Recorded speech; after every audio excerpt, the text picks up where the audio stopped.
On July 4th, 1776, the Declaration of Independence was made for this country, and the country was born.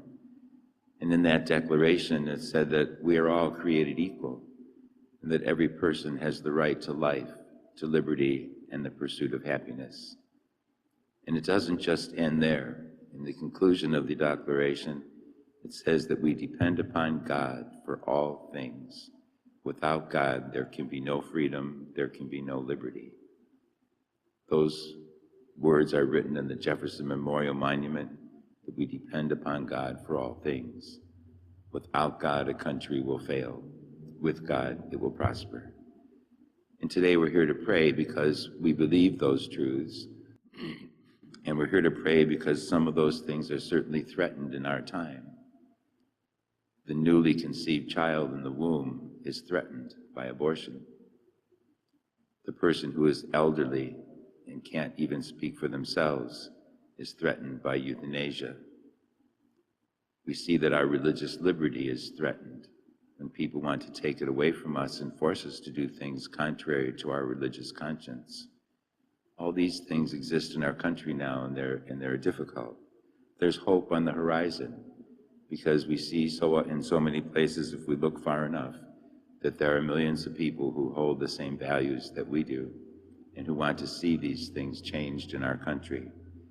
And so the best thing we can do today is offer this Mass, that God will give us the perseverance, the strength, and the insight in order to make all those realities, again, very secure in our nation. We'll see beautiful celebrations today. I always like watching the 4th of July concert on the Mall in Washington tonight. And you see so many millions of people giving praise and being grateful for this wonderful nation and how right it is. But we have to continue to try to make it to stay what God wants it to be.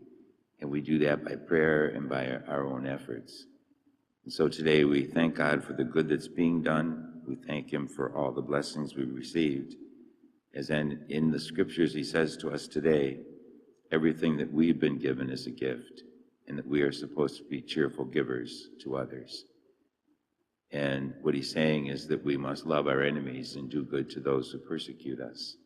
We find that very difficult today. But we must pray for our enemies, because God alone can turn their hearts back to peace. And we ask the Lord to help us to never forget that all good gifts come from Him. It's easy to say and sometimes difficult to live, but you and I are so blessed, aren't we? You know, the problem is that you and I have first principles that we base our beliefs on. We have a very basic and true belief in the existence of God and God's purpose for our life. And that's where we start. And so true freedom and true liberty comes from doing what God's will is, not just doing whatever we want. Too many define freedom as total liberty or total freedom to do whatever I want. And if I believe something, then it's okay for me. That's not God's way.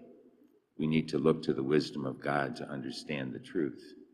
And you and I are blessed because those are our first principles, and it's why it's so difficult at times to talk to people who are contrary to our beliefs, because they're not coming from the same basic first principles of belief in a God who has taught us morally how to live and to do what is right through His scriptures and through the church. And so we need to pray for people to regain their sense of religion, their sense of reality of God, and ask the question, who am I and where do I come from? If we believe that God created us, and you and I do, if we believe that He created us for a purpose to be happy forever in heaven, and if we believe He created us to live our lives according to His will, and that would bring us happiness and happiness to others. And if everyone would live that way, we would have total peace in our world. And so today we thank God for what He's given us and ask Him to help us and all the other millions of people who think like we do, by the grace of God, to continue to do whatever we can to secure these basic realities of our nation, life, liberty, and the pursuit of happiness. Let us stand now and offer our prayers and petitions.